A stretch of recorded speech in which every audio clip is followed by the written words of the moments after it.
have another episode, and I'm very excited, Tanya, for our new guest today. We have Louise Gleeson on. Welcome, Louise. Thank you for having me.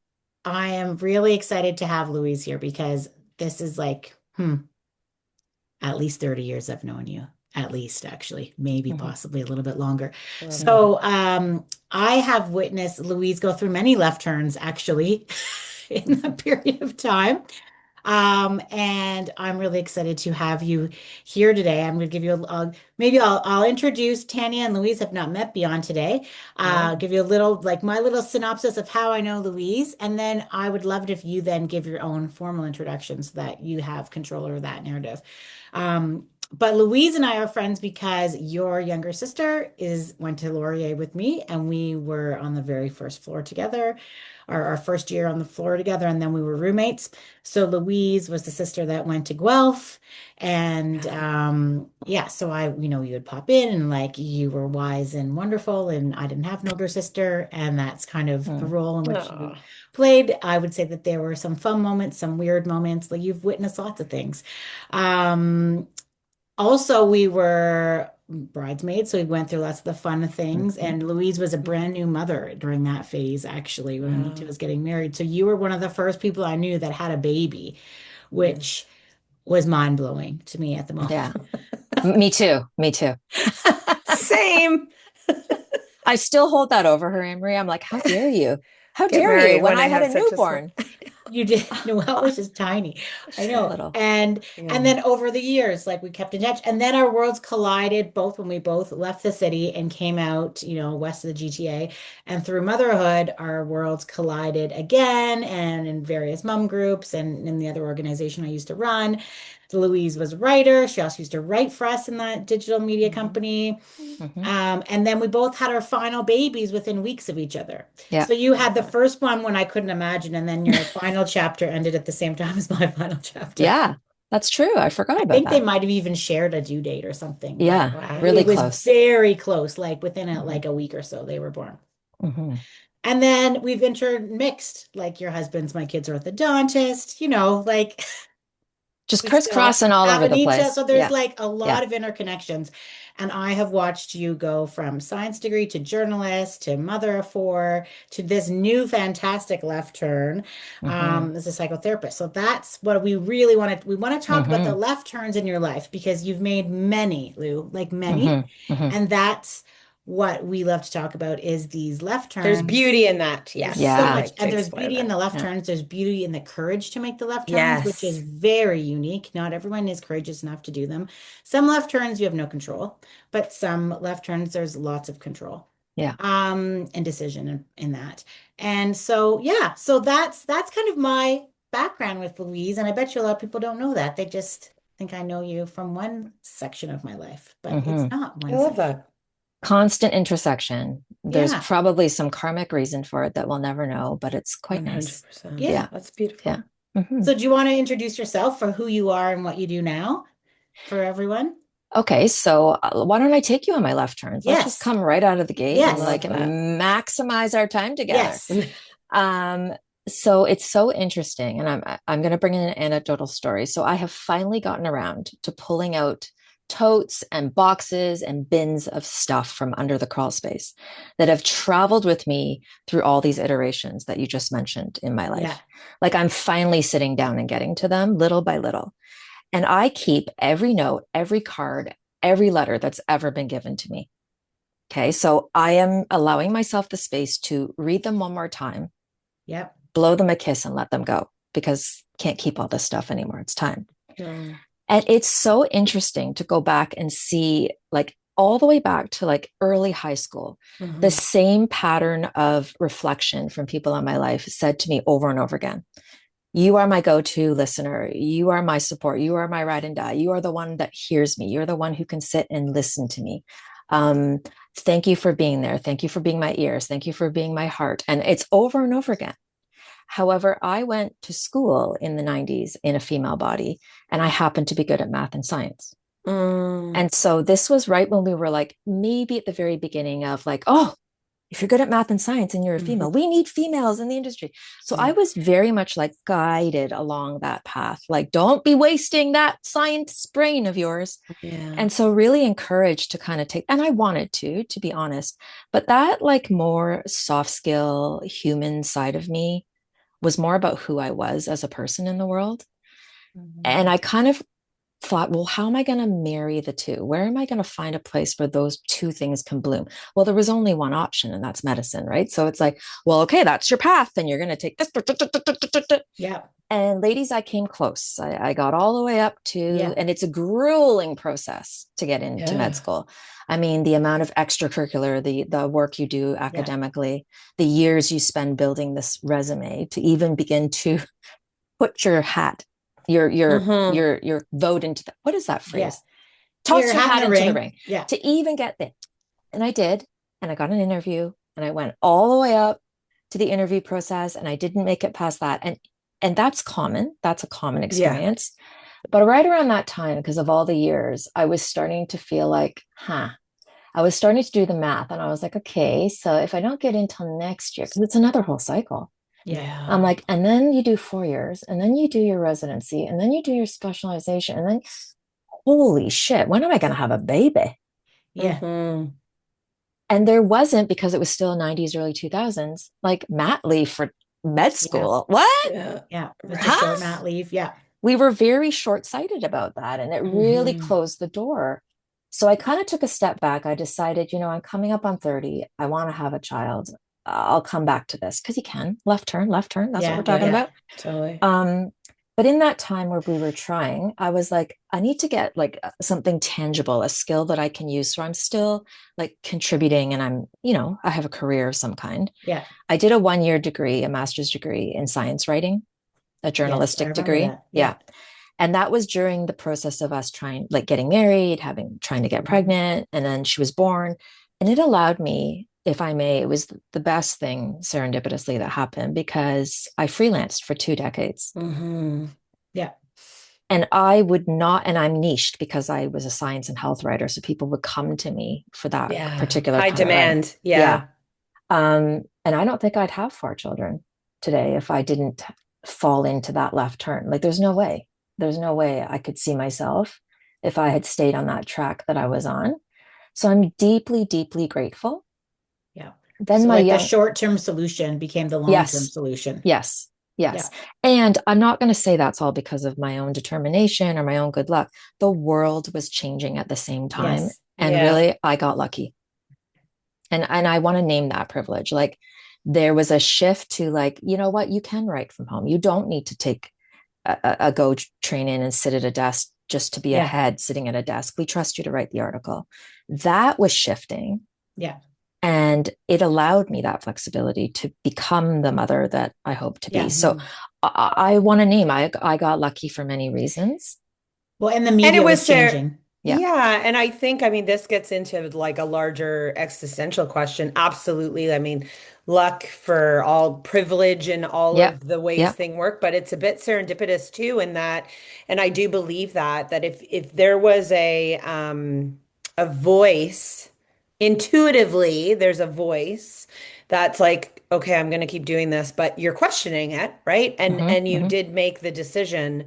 I just think, we've talked on this podcast about kind of that knowing in some way that sometimes later on in life, I think women, when they talk about, it's not a midlife crisis. It's, it's a midlife awakening. I think Anne-Marie has used that term many times. You were listening to something, right? Like the flow.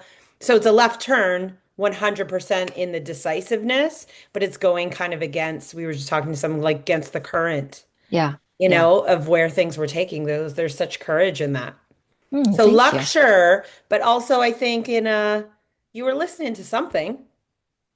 Yourself. My values, like who did I think I wanted to be in the world when work no longer was the most important thing. And prioritizing what you wanted to do, that you knew you wanted to have a family. Yes, I did. And you knew that was a priority and a focus.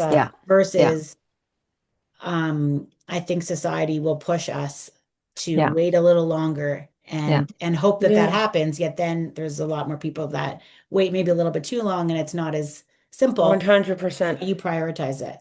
So Yeah. then, so yeah, Fantastic. so you did this for 2 decades and in very not just in health writing, like a lot of in parenting too. Yeah. Yeah. Like, So, I think I started to establish a voice. I started to get noticed for it. I use a lot of like I have a very human kind of element to the way I write.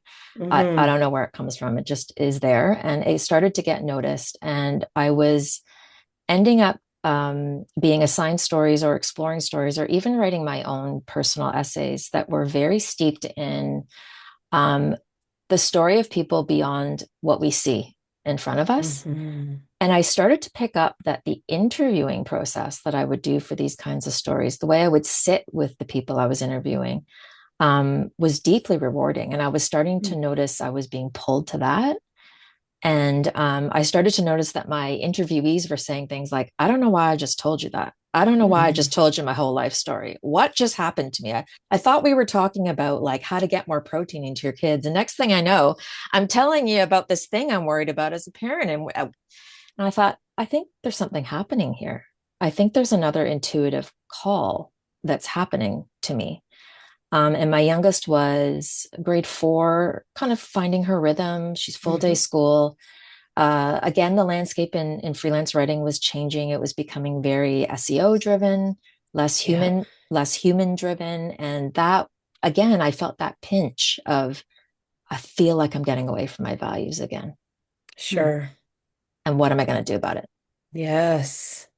And so I said to my spouse, I'm like, hey, Mhm. do you want to tighten the purse strings for a few years and let me go back to grad school again? And the thing about him is he's a lifelong learner too. So he's like, go for it, do it. You probably should have done Amazing. that when you were 19.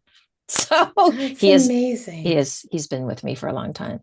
So Wow. that was a 3-year program. It happened to right after I was accepted to the program, COVID happened. So I had my kids all home. They were all on online school, and so was I. Ugh. Yeah. So that I kind of didn't worked. realize that you had done that far back until kind of Yeah. recently. Like I Yeah. knew obviously the new. So tell everyone what was the school for? What did you go Yeah. back to school for? Yeah. So I looked at how do I work in like a front facing client care role um, that taps into my ability to use language because that's something I'm just strong. Like I love language. I love metaphors. I love writing. I love symbolism.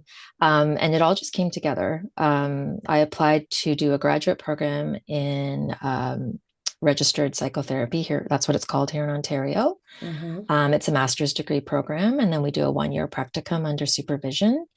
And then just to reassure all your lovely listeners out there, we're not just set into the wild after that. We stay under pretty strident supervision for a long time, depending on our number of hours that we have. So it's based on hours of experience.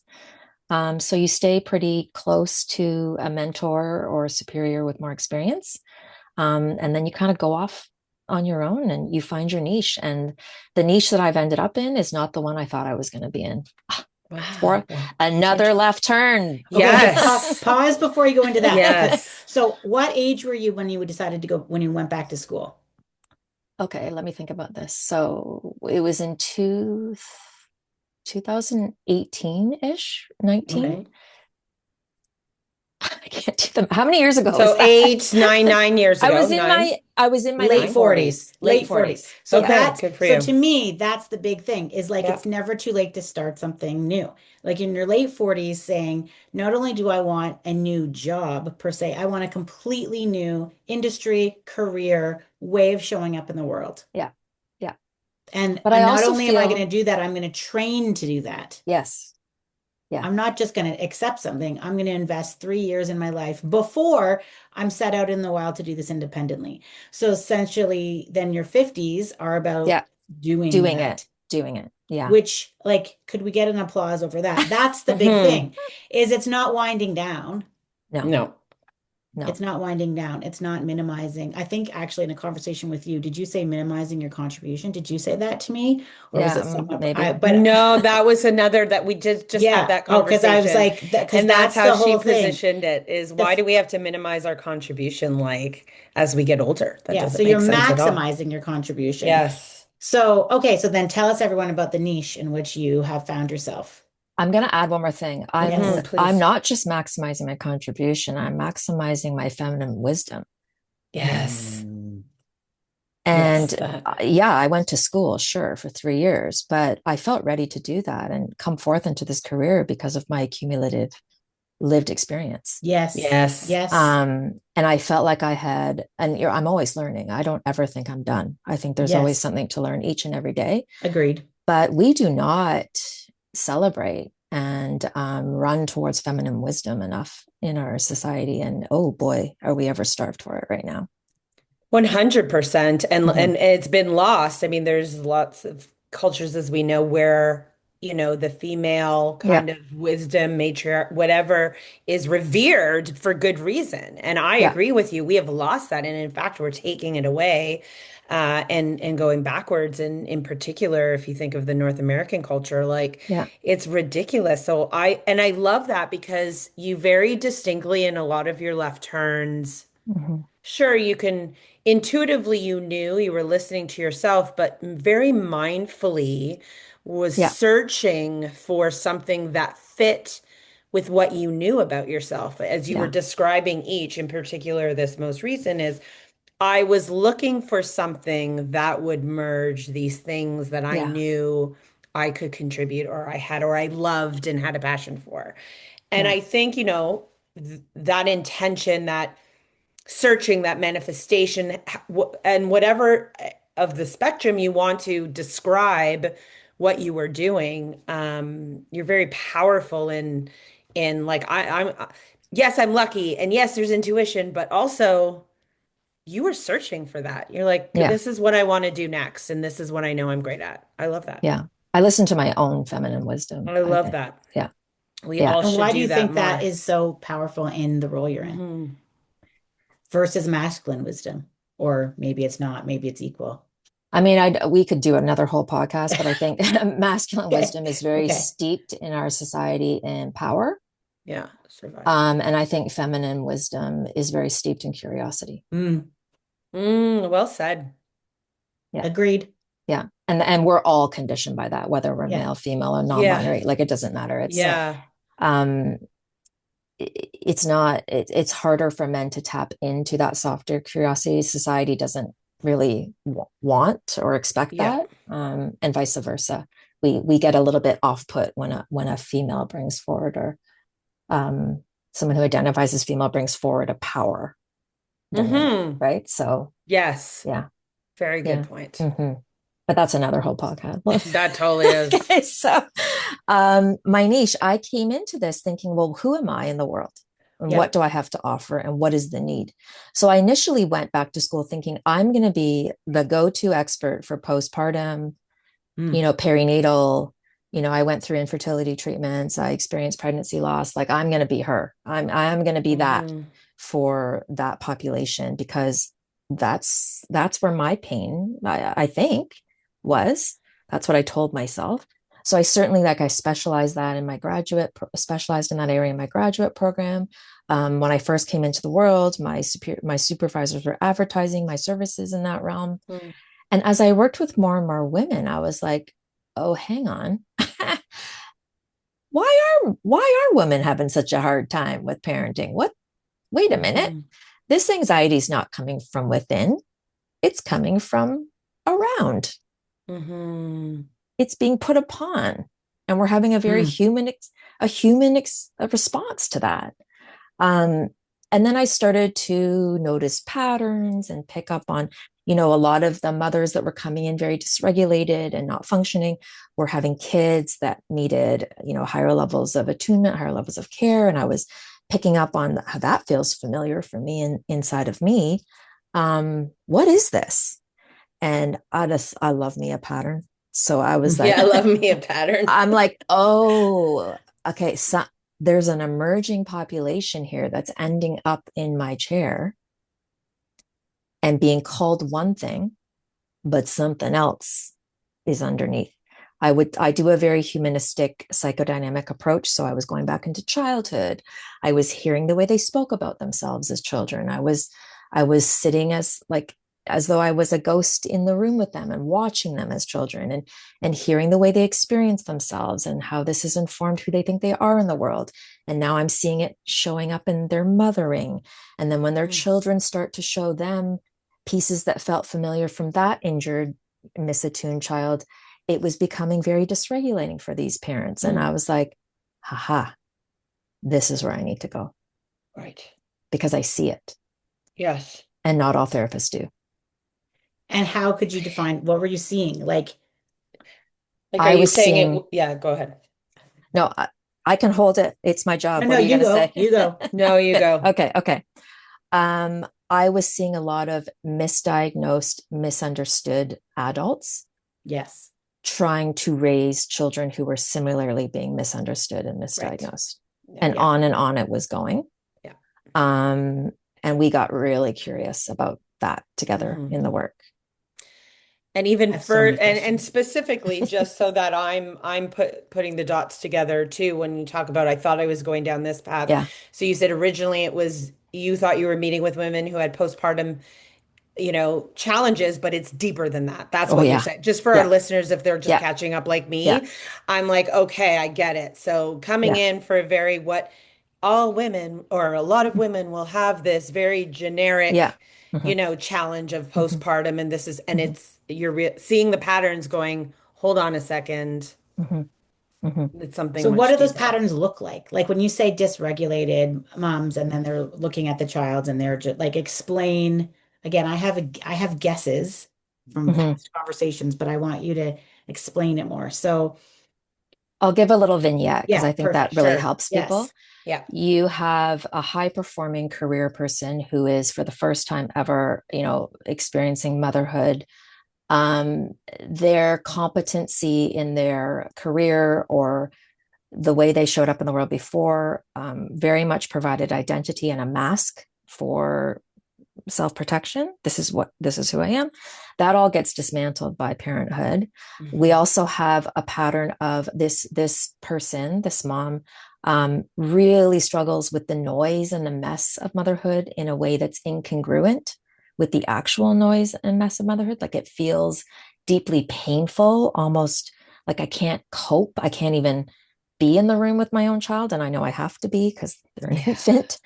Mom rage, when the mom was otherwise, partnered, resourced, financially stable, had what you would think would be necessary to feel regulated as a parent at their fingertips. But the rage and the overwhelm was incongruent with the situation again. So you'll hear me say the word incongruent. And what I'm saying is what's happening in front of me and the story they're telling me does not match what their nervous system should be doing. Got it. Then I get like, what's going on with the nervous system? We go back into childhood and we notice, oh, that happened to you all the time. But the upset nervous system happened all the time. Yeah. And the compensating for it or hiding it or masking it or not letting people see your distress and then collapsing in privacy. The thing about parenthood is there's no privacy. No. And there's no time to go collapse. And mothers especially are so scrutinized. So you're going to stop going to the park with your child if you're blowing a gasket every time your child is setting your nervous system off, because that's social. That's just not socially acceptable. It's embarrassing. It's shameful. So your world gets smaller and smaller and smaller. Your resentment for your spouse and not being able to help you with that because maybe they're working out of the home or they're doing something else, bigger and bigger and bigger. So these are all patterns that I would see. But as soon as I took them by the hand, I would say, okay, I hear what's happening to you right here and now. Can I take you by the hand and go back and find 5-year-old you? Yeah. I want to meet her. The teachers always said I was really good. Like I was teacher's pet. Okay. What does that look like? Well, I never caused trouble.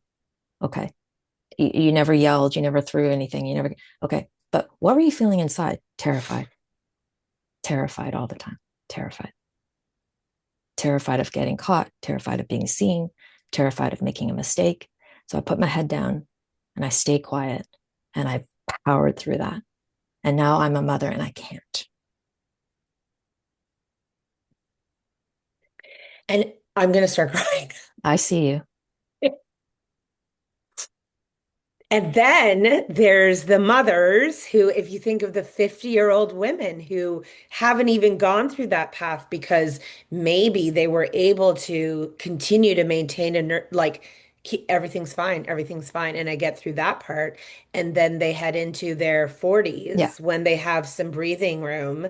And all of a sudden they're like, you know what? This is that at that point, it's too Collapse. much and it's collapse. And Yeah. that shows up in a different way. Like, gosh, our listeners are going to be like, this is every There's so many. female. That's why I've been looking forward to this conversation. Yes, Well, this and is is it every oh, female or it's every undiagnosed Yeah.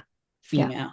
Yeah. yes, And so they're winding up with you, Louise, because the new yes, niche is explained. So it's not necessarily for kids, it's for children, but it's neurodiverse. Like there's a Mhm. neurodiversity piece, Yeah. right? So Yeah. explain that yeah. currently. Let's talk about that. Yeah. Yeah. So I really wanted to get this right for your listeners. So I know most of them are listening to me right now. So I am going to look down at my notes because Yeah, totally. 100%. I get emotional when I Yes. talk about Okay. this, and then that's going to take over my brain. And I'm Sure. accommodating. That's okay. I'm actually accommodating myself right now, which is work that I would do Love. in session with Good. my clients Good Good. for you. because I really want your listeners to hear this. Women remain largely hidden in today's statistics, okay, Yeah. and especially historically. Only very recently do we begin to have clinical data, strong, compelling data, that estimates that 50 to 75% of neurodivergent women that meet the clinical threshold remain undiagnosed or Yeah. misdiagnosed. Yeah. Misdiagnosed with what, Louise? Anxiety, depression, bipolar, personality disorders. Okay. Up to 80% of women who meet the threshold for being autistic are still unidentified by the time they reach age 18. 80%. Because Are unidentified. unidentified, Yeah. because it doesn't look the way it does in the movie Rain Man. And Yes. that's another whole episode we could talk about. Yes. Yeah. Let's go to ADHD now, because we're getting a Yeah. lot of chirping in the media about that. Yes. A 2024 study that's very, very recent for women with ADHD found that they experience a 4-year delay in being diagnosed compared to their male counterparts. I'm So surprised it's not longer. they're going into therapy. Yeah. They're like, I've taken every SSRI under the sun. I've tried Yeah. every anti-anxiety medication. I've done CBT. I've done DBT. And I don't feel better. I am still screaming at my children. I am still not able to get out of bed some days. I had like 4-year delay. Okay. In childhood, the ADHD rates, the ratio of boys to girls is 3 boys for every 1 girl diagnosed in childhood. When we extrapolate that to adulthood, the actual real ratio is 1 to 1. Mm-hmm. There is no gender difference. Right. Let me say it again for the people in the back. In the back. No There gender is no difference. gender difference. The gender difference that does exist is that women have struggled for decades undiagnosed. And okay, that must have been hard. Oh, that they didn't get to. Do we understand, people, that when you are the one who's left by yourself to struggle and push yourself and master yourself through all those years of not being recognized, diagnosed, and been curious, have someone be curious about your nervous system and your brain, shifts and permanently changes your neurochemistry, your brain, and your worldview of who you think you're allowed to be. Your worldview of who you think you're allowed to be. So this is who I'm allowed to be in the world, because if I try to be that, or that, that's not safe for me. That's not for me. Ah, So you don't gosh. choose the right partner for yourself. You don't choose the right Mm. career. You end up in situations that make you very, very vulnerable. Yeah, look at her. Like, and it's so, it's all happening together. And if you think of, I mean, it just, oh, Okay, so I'm going to throw keep one going, more Yeah, keep keep going, going, Lou. keep mic Keep going. drop going. at you. So if you are a female that's come all the way to your 40s, and you're that statistic that didn't get identified and you pushed and struggled all the way through, your child begins to show similar traits and ways of showing up that feel familiar to you. Mm-hmm. You're not likely to recognize that as something to get curious and diagnose, because who did that for you? Yeah. Well, if I didn't get flagged, if no one plucked me out of a lineup and said, hey, we need to find out what's going on for you, you're having a hard time, we don't feel able to get curious about that for a child. It's something called internalized ableism. Well, I got through school. I did this. Yep. I must be a bad mom. I just haven't found the right discipline method. I just haven't found the right technique. I just haven't found the right teacher to understand my child. We don't even go to the concept of, do I need to get this child who's highly masked, who goes to school and does just fine, who has friends, who did, but then comes home and absolutely collapses? Wouldn't even cross your mind if no one came and offered that to you. Why would you think that that's what you needed to do? So that's where I see that pattern again, right? Yes, the Like pattern. they're coming in and saying, I hate parenting. I suck at it. This is awful. I can't do this. They describe their child to me. And I'm like, great. Thanks for sharing that with me. Can I take you by the hand and go back Yeah. and find 5-year-old you? Of you. Not to mention the systemic Mm-hmm. overlay Yeah. that is just perpetuating that. So you can't even go there as in my little unit of 4 or 5, however, kids in my, to even do that, Mm-hmm. Louise. Yeah. Like you can, but then the entire society and the system Mm-hmm. is perpetuating the same narrative. Yeah. So, Yeah. Wow. as Push someone through. who identifies a lot with what you're saying, Yeah. a lot. Um, and this is, I think, a massive left turn for people listening. Yeah. So you are finding women in your chair talking to you who are likely undiagnosed, who are having children who may or may not be diagnosed. Yeah. Are they finding a diagnosis in their work with you? Like, are they, Yes. and they're finding similarity, like two things you said, when they don't identify the patterns in their own children Yeah. because they realize they just think that it's part of life. Mm-hmm. Yes. This is Yes. just Yes. how life is. Like, of course, this is going to be difficult because Yeah. one assumes that it's like that for everyone, Mm-hmm. not understanding that it's a segment of people that might find that difficult if Yeah. they did not understand they were part of that segment. Yeah. Because they hit it so well. Yeah. Yes. Yeah. So are they coming to you after because they suddenly have maybe there's been identifiers for those children, and in the work they're doing for their children, they're realizing, holy smokes, I see something of myself, or are you pointing it out to them? I am. I You am. are. Yeah. So if they're over the age of, if they have school age children, they are not bringing it to me. I'm bringing it to them. Got it. Right. Yeah. Wow. And then we do the grief work. Yes. Okay, the grief Yes. work. So explain Yeah. the grief of So your child gets your child gets diagnosed. I might help guide them through giving them permission to get curious about that for their child. We do that. The focus is on the child. That gets, they get referred to who they need to be referred to get that care.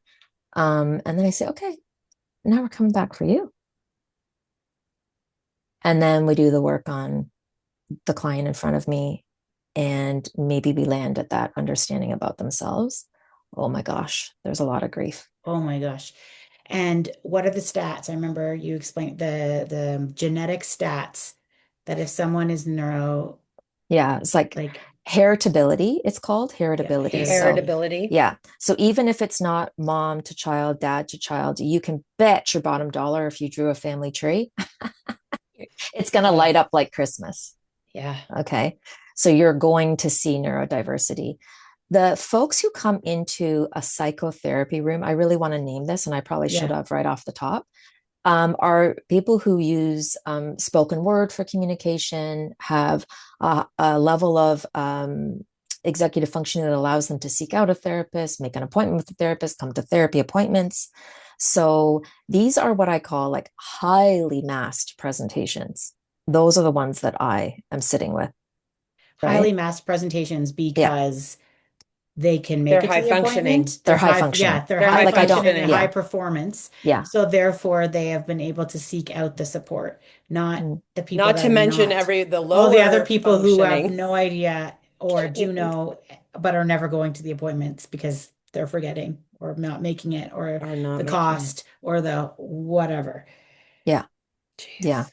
So I have a specific niche population, and I guess I wanted to name that Yeah. I'm not ubiquitously applying this journey that I've described or this Hmm. vignette to all neurodivergent people in the world. That's certainly not the case. I'm talking Yeah. about who I end up caring for. Okay. Yeah. Yes. And so maybe I end up with patient A in my chair. We come to this realization.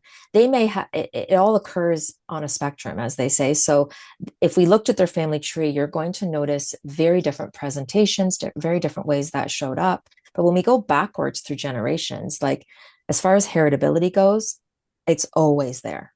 Yeah. It's always I there. have heard that. Is it the Yeah. same Yeah. type of neurodiversity or it No. just lit up various Yeah. versions? Yeah. So can you define for people listening exactly what falls under the umbrella of neurodiversity? Sure.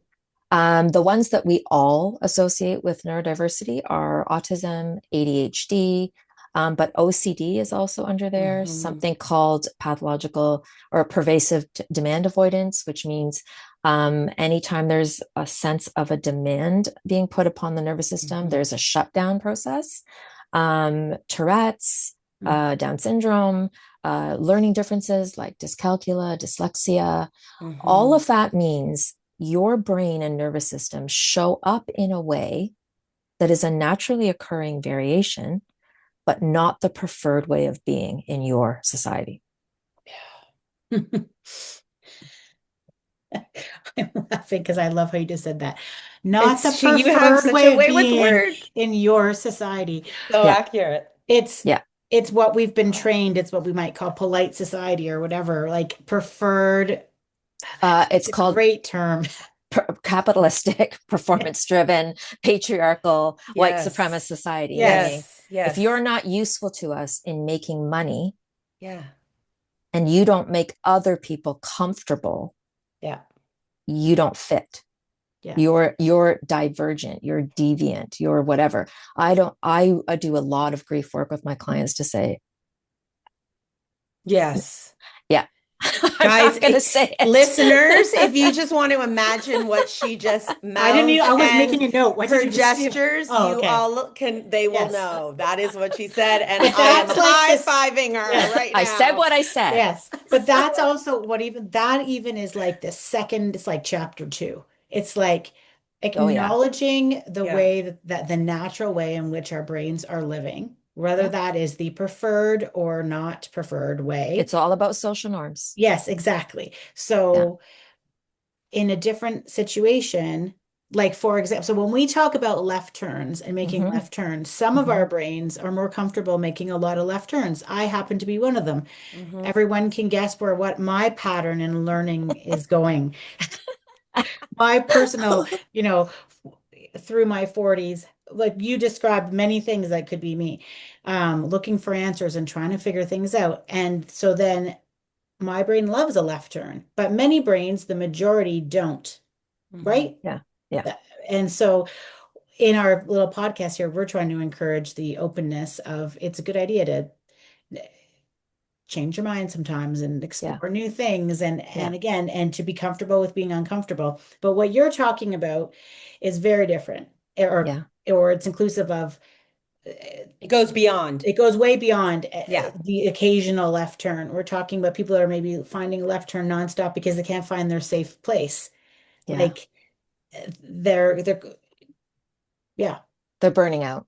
So one Yes, of the talk about that. Talk about that midlife. So yeah. yes, talk about the So, midlife diagnosis, the burnout, yeah, a what these lot of women are going women. through. So, since we're a beautiful collection of females right now, I also have female bodies that come into my practice who are hitting a burnout, and not understanding why self-care isn't cutting it Right. and why it's not getting better.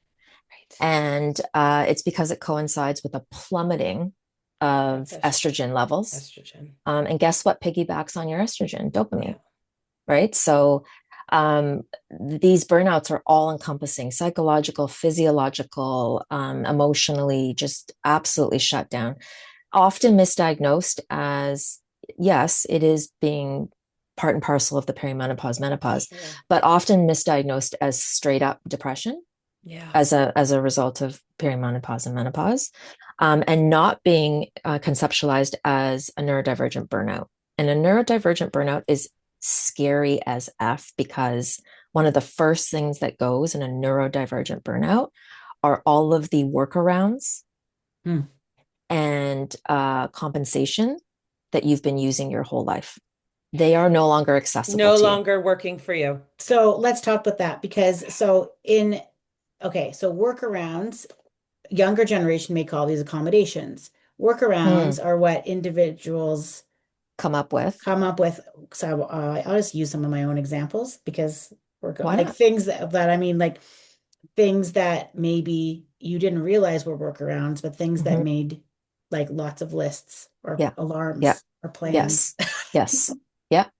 Yep. Preferring to do your work in places where there's ambient noise or bodies moving around you, because Mhm. you're borrowing their momentum. Mm. Oh, that's a good way of putting it. If you go sit in a quiet room with your list of to-dos and you think, I need to get into a quiet place and get all distractions out of this, why isn't it working? Because ADHD brains need momentum before motivation kicks in. Oh, So Yeah. I say, well, if you can't find the momentum in yourself and you're having a hard time, go go get steal it from them. someone else. So that's a great suggestion, That's a actually. great So suggestion, really. workarounds. So women in midlife, their Hmm. estrogen is crashing, their Hmm. dopamine is no longer working, and now their workarounds are not working. Yeah. So they've stalled. So Yeah. that's the burnout in Yeah. Yes. that Yeah. And they've, so once your workarounds disappear, they're yeah, no longer accessible to you. Your body's also giving you a hard time, if I for may. sure. Right. For So that's sure. draining your physical capacity. For sure. If you have this inner critic that you've carried inside of you from age 5, when you first realized, hey, I'm having to work a little harder to stay in this classroom here. This inner critic that's been your frenemy, I like to call her, your whole Frenemy. life, Love that. she takes over and Okay. she gets really loud, because Okay. now you're messing up your access to those workarounds and compensatory things that you've done your whole life, not as easy for you to use, not as easily for you to access. That Mm-hmm. inner critic's like, you know, she's going to say some mean things, right? And then we get Mm-hmm. in a spiral. So that inner critic is either amplifying your anxiety because it wants to keep you sharp and focused on don't mess up, okay? Or you hit a breaking point and you fall into what looks like a depression, but Mm. it's actually just a burnout. Okay. Burnout. Yeah. Right? Your brain does not care if you're happy, it cares if you're alive. Yeah. So Wow. it will get rid of all of the superfluous things that it doesn't think you need to stay alive, except those are the very things you needed to compensate and mask that you're neurodivergent. Mhm. I've never heard Anne-Marie so quiet in my whole I'm life. quiet I because know, I'm me too. thinking. I'm like, oh my gosh, her mind is officially Yeah, blown. she's Well, because I have had a preliminary conversation with you, and I'm I now know trying you to figure did. out what to say I that's know going you to add did. to the conversation that doesn't I make it a don't, personal request question. yeah. Um, I mean, I think that's the beauty of this with you. It's, I mean, the first time I've never written so many terms down in my life in like less than an hour. And I don't know that we need to add because you've gone through, like, if anyone's listening, you're taking it from, I mean, it totally makes sense. It's starting for a lot of us, I think, with our children. These are countless discussions I'm having with my yeah, girlfriends, yeah, they're yeah, seeing it, and it is the female in the family who's saying, hold on a second, Yeah. what's Yeah. going on? Yeah. And then textbook, oh, hold on a second. If this is, you said, the heterability of it all, Yeah. Yeah. and women Yeah. are open, wow, now I need to look at myself. And the grief is so real. Yeah. And then it's okay, now I need to dig into this Yeah. myself. Yeah. Oh, and I'm perimenopause and all Yeah. of, like, not Yeah. to mention, too, you said society, Yeah. patriarchy, Yeah. now hormones, Yeah. cortisol level, everything's Yeah. working it for, and we wonder why We're all burned out. we're all burned So, out. Hmm. so for children, is it the same as so the women's hormones are changing, so they're possibly identifying their own neurodiversity in that hormone change. Does the same thing happen with children when their hormones are changing? Are more things becoming more obvious or I would apparent? say if you have a truly neurodivergent child, they first begin to recognize and feel the distress of their differences if they're in mainstream school. I'm going to use that Yeah. as because Yeah. there's many different Yes. presentations, but let's say you have a child in mainstream school. You're looking at age 7. Oh, Okay. And there's no language within the child to know what that is. There's a feeling of other A that hmm. feeling starts to of take root. other. Yeah. Can A you feeling explain of So that a bit? other. So Explain there's a young girl who's looking at these little friends that she's had all the way through kindergarten, and she notices as time goes on, like they just have a language that feels very easy for them. They have a way of knowing how to be together that doesn't look like they're thinking as hard as I am. They don't go that. home and replay. Yes. Why did you do that? Why did you say that? You're so dumb. They're going to hate you. They're going to like you. Or impulsivity, where you're blurting something out at age 8, age 9 as a female, and your friends are like, ew, weird. Right. So it can Yes. show up like that. It can show like interrupting when your friends are telling a story. And these are all things that begin to make you other, other, other. So to answer your Okay. question, before the hormones, Yeah, I don't before even. the hormones, for sure. So for Middle kids, school it's is, before, but for women, when we go through this massive change. And what well, about No, it could pregnancy? happen. I don't think it's because of the hormones either for No, women. but the I think, estrogen is going down. I'm just saying that when the estrogen goes down, they lose the accommodations, they lose the workarounds, right? So well, it's it, maybe it's just a life stage, the same thing as when maybe you have that first baby, your workarounds disappear because there's lack of control of your yeah, time. lack of You're control. suddenly, Yeah, yeah, you can't it's use your. But I want to name something, and mhm, I'm pretty good at reading people. I think Tanya's going hmm to go here, so I'm going to hmm jump in and say it's also hmm generational. Um, the hmm way our group experienced our childhoods. I was Why going to go there. why were there less girls being identified? Why were less kids being identified? Why is there so much ADHD and autism? Well, we didn't have to know what everyone was doing at night and on the weekends and how we were yes. missing out. We didn't have to continue our friendships by remembering to snap streak No. or respond to that text, or we didn't have to worry that the way we responded to a text when we were 8 years old was misconstrued and we got Yes. kicked out of the friend group chat. We didn't have to be assailed by this executive functioning where our Mm. teachers are saying, go on the Google Classroom, even though you're sitting in a room full of kids. Navigate to a tab, finish that exercise, watch the smart screen, submit on Dropbox. Don't forget to go in that tab and then finish any outstanding work. Our teachers came around and handed us a piece of paper with blanks on it, and we filled them in together with scaffolding. We were watching each other. We were cute. Scaffold. Okay. Like, oh, what are you doing on your blank? It's not like that anymore. So why are the rates blooming? Because the demand on these nervous systems is too much for these nervous systems. So it's generationally showing up, not just about hormones and stuff like that. We're seeing this surge because of the way our world has changed. It's like this Eh, perfect storm. Like, Yes. so I'm first going to speak for women in their 45s to Yeah. 50s, which is our audience in midlife. Yeah. It is this perfect storm Yeah. that was laid out for us. Like, because there was a point, not in that moment, but before I almost threw in the generational, I Yeah. was like, Yeah. we are the women. We are the first generation who remembers and knows and can therefore identify and empathize. I think empathy is huge to look at these children and go, hold on a second, without defensiveness of any kind, to actually put those pieces together and agree. Because how many conversations have we had, not to mention with maybe our spouses, to say, it's bigger than this, guys. These kids are experience like social media or whatever you want to call. Because if I remember myself as a 12-year-old girl, I can distinctly remember that I did not have these stressors. No. So, and then, oh my gosh, it's this perfect storm. Yeah. And that's why I believe so strongly that our generation of kids are going to be okay, Yeah. because our generation of women, and I'm saying women Hmm. very intentionally, Hmm. will will will have the empathy to sit back, grieve appropriately, and move forward. And you're right, Hmm. there's a lot of privilege in that Yeah. statement, Louise. Yeah. So I Yeah. heard you when you said, I'm talking about a very specific group of people, Yeah. of women who Hmm. are Can get going through this themselves to with me. 50. Yeah. Yes. So Yeah. understood. Hmm. Oh my gosh.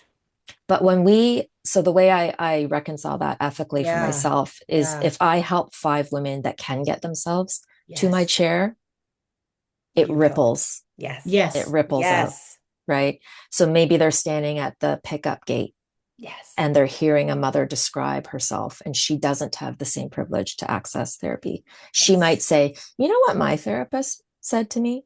And that's my hope. It's like, I Yes. can't reach everybody. I could stay awake panicking about that, or I can say, I'm going to get it right. I'm Yeah. going to do it well, Yeah. and it's going to ripple. And I do a lot of advocacy work outside of That's my amazing. therapy, because I can't reach everyone. I wish I Yes. could. And that is real, because I Hmm. think women more and more are having those conversations, and where that's possible. Hmm. I think there are those who are listening as well. So I think that is very real in that Hmm. ripple effect. Yeah. It's Yeah. all over social media too. I do Yes. feel like, um, and I'm 100%. sure there's influencers and people that you may disagree with, like that maybe are not as um perfect in their way of describing. But what I'm going to say is I think that there's just people sharing their opinions about their own way of thinking or their own processing that maybe was never shared before. And many people Hmm. just thought that the way they went through life was how everyone else was going through life. Like, Yeah. I Mhm. know for myself, there were some memes and Mhm. things that I just thought were jokes. I was like, doesn't everyone walk through their house and like start 8 things on their way through? I really thought that, what do you mean? Why is that so funny? And then I was like, oh, I Well, think I because said your it to Tammy. I parents was like, this probably is did too. hilarious. Yeah. Well, I know one of mine did. Yeah. So, Mhm. Yeah. so That was normal for I you. just thought it was totally normal to walk in Yeah. the kitchen and see a list with 54 things that someone was going to do on a Saturday. That's Because I right. make a Mhm. list with 72 things I'm going to do on a Saturday. Mhm. And I Yeah. beat myself up that I only get 3 of them done. And then where does that dysregulation go? It gets projected on the people who live in the house with you, right? And then, 100%. oh my God, like you want to do a session, the three of us, about what happens in Mhm. partnerships? What does Yes. this Oh, look like? oh, Yeah. yeah. I mean, yeah. Sign me up. I have Yeah. two partnerships where it Yeah. happens. But Yeah. like, and I She's not always, polygamous. She means her business partnership Oh, and my business partnership and my relationship partner is yeah. ship. Yeah. But I agreed. Like, and I do think that this is so important to talk about because, and I say this to Anne-Marie all of the time, like I protect our business partnership and our friendship obviously so close because we are the example of how those two worlds, when optimized and understood, and for all the reasons when you lean into it, can be so flippin' powerful. Yeah. Like, And and with those beautiful. statistics, Hmm. Louise, like, we're not talking about, oh, like 20% of the population. Like, Yeah. we're talking, actually, we should flip it and there Uh, could be a revolution. Yeah. Yeah. Right? So There will be if I have anything Yes. to do with it. yeah. There you Yeah. go. Well done. Well And said. Well said. and the Yeah. revolution, so here's a question. So you have a bunch of late diagnosis for middle-aged women. Hmm. And now they're hopefully coming to the realization that they could ask for change or ask for, let's say they're not in a working environment that's the best circumstance for themselves. Sure. Yeah. Yeah. How do you coach them to advocate for Good themselves? question. Because we're advocating for kids in school with accommodations, and then those young adults who are coming along, I'm assuming that they are taking those same tools and bringing them along. Yeah. So how does a middle-aged person who has just made a realization, or maybe they even thought, here's one, that all of their things that are maybe quirks are were actually all their strengths, so they don't need any accommodations, but maybe they do need accommodate. Like, how does one start that conversation with their colleagues, with their boss, with their at home? Like, how would they even do that? Yeah. So let's start at home. I would say we start in the small circle and then we begin to move out from it. So with the clients I've taken through that journey, it starts with me. So Yeah. I begin to provide accommodation that I know from my own learning, my own expertise is soothing for a neurodivergent, burned out nervous system. I begin to offer those in the space between the two of us. I then begin to coach them to use them in their everyday life. So for young moms, I'm like, you best be getting the loop earbuds in your ear where you can Hmm. still hear a child calling for you, but the ambient chaos and screechiness of motherhood Hmm. is dulled and quieted. Okay. You best be using some da da da da da da da. So Yeah. I bring all of that executive functioning and I take it away for them and I say, try it. Hmm. Try it. So we take that little circle, we begin to build it between us. I then offer oftentimes if there's a partner for the partner to come sit in, Yeah. but they're also noticing that as the client is using these little small accommodations that I've guided them to, their partner's happier, their Hmm. partner's regulated. The Hmm. spouse is going, what voodoo magic have you worked on my spouse that they're Hmm. calmer, that it ripples out. So Hmm. then the partner at that point is usually quite curious about wanting to come in and what else do I need to understand? And 9 times out of 10, I find out something about them too, because birds of a Of feather flock course. together. Yes.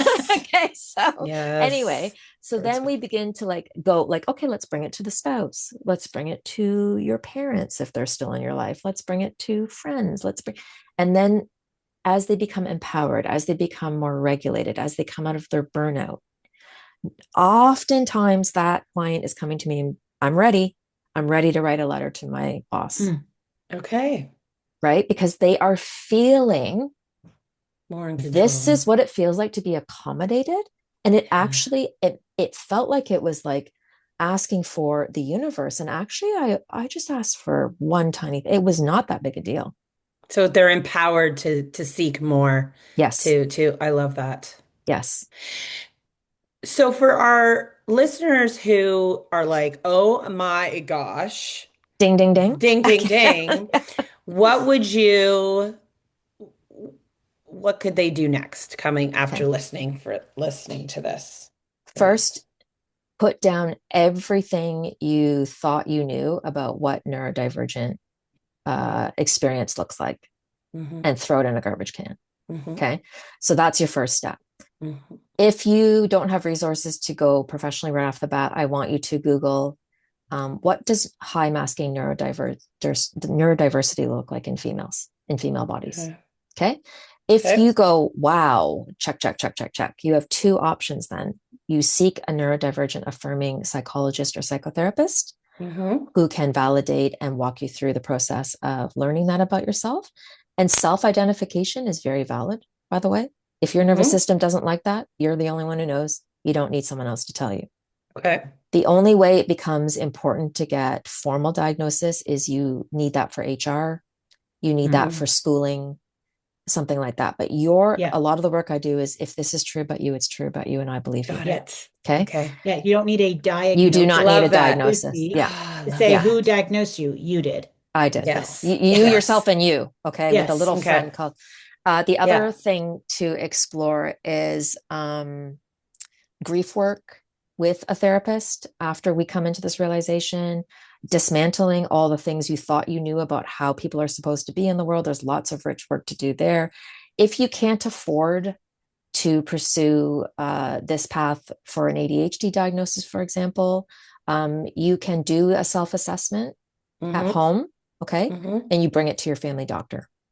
Okay. Okay. If your family doctor does not feel competent or does not have the expertise to help you with next steps, ask for a referral. Okay. Okay. And that would be to a psychiatrist or psychologist in a community that's covered by OHIP. Right. Okay. So I want to make this accessible to everybody. Agreed. Okay. Yes. So when your family doctor says, well, I don't know what to do with this self-assessment you brought in, is it even legit? First of all, yes, it is. Yeah.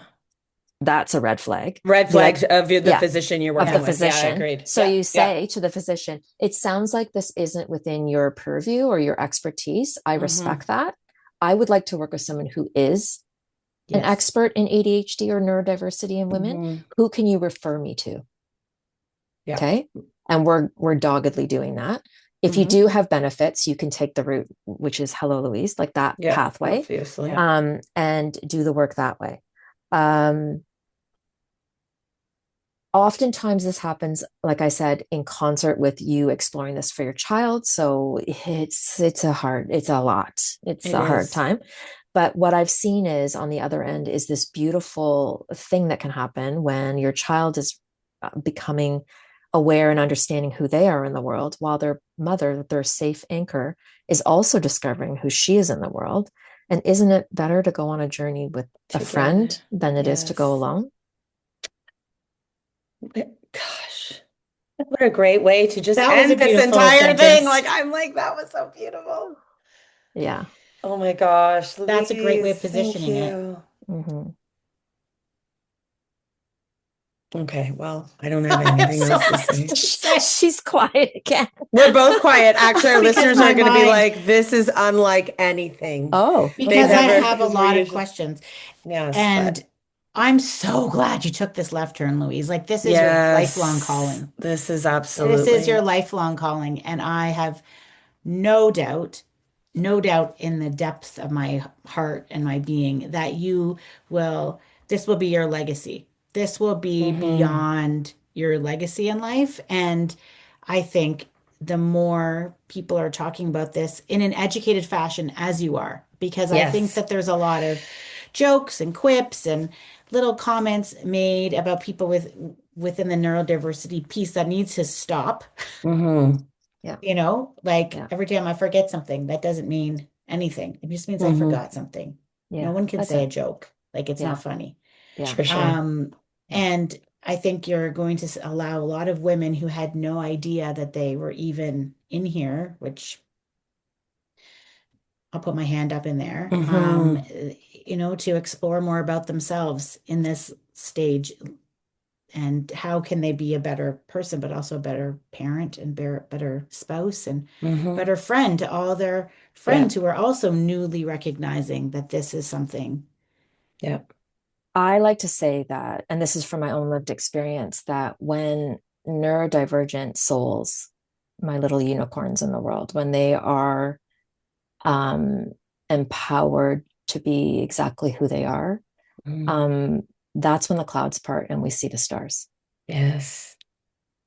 And actually we should all be looking up at those stars because they are going 100%. to they're going to guide us through this next iteration of humanity, because they don't follow the flock and they don't think the way everybody else does. And I'm just there with my leaf blower, little old me on the ground, just blasting at those clouds, be like, look at the stars. They've always been there. They've always been there. This is not new. Yeah. Beautiful. Yeah. Beautiful. Thank you so much. This was the fastest hour of my life that's gone through. But this is wonderful. Yeah, you Thank are a you dream, so Louise. much. Really Absolutely. We appreciate You're so it. welcome. Thank you. And yes, anyone who's looking at Louise, so Louise Gleeson practices in Oakville, has a full roster, but you can go on the wait list. Yes. And 100%. I will help you find your way. if Yeah, I can, Wonderful. to the you're best of my amazing. ability. Yeah. Reach out to her. Best left Mhm. turn ever, Louise. Best Mhm. left Best turn. left turn. Thank you. Thank you. Thank Thank you. Thank you. Mhm.